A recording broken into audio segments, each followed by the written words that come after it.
Zwide Media. If you're new to this channel, please subscribe. Don't forget to like, comment and share. Here's a new video for today. Enjoy.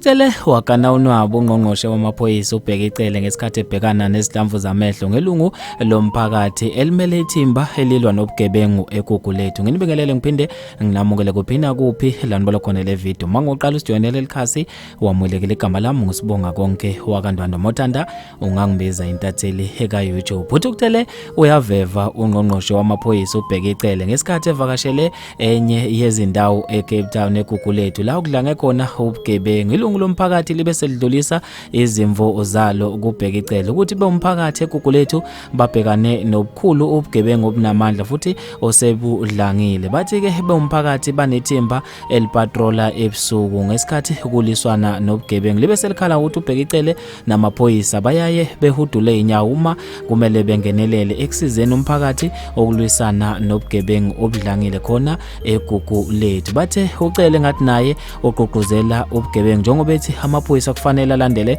umthetho ofanele kodwa kubeni izigebengu zibe zezenzela umachanco. Ubesethi ukuthela egana unwabo uBheki Cele wabhoka ngolaka etshela lona lelungu lomphakathi kuba malithule njengoba alazi lutho lona lizama ukuqhuba izimpi zepolitiki ngendleleni engafanele. Bafethu aphandle uthi ngikhulume kakhulu ake ngidedele nansi video uzibonele ukuthi ngabe udinwe kanjani ungqongqoshe wamaphoyisa ubambela ungathuzwe ngentatheli ka YouTube.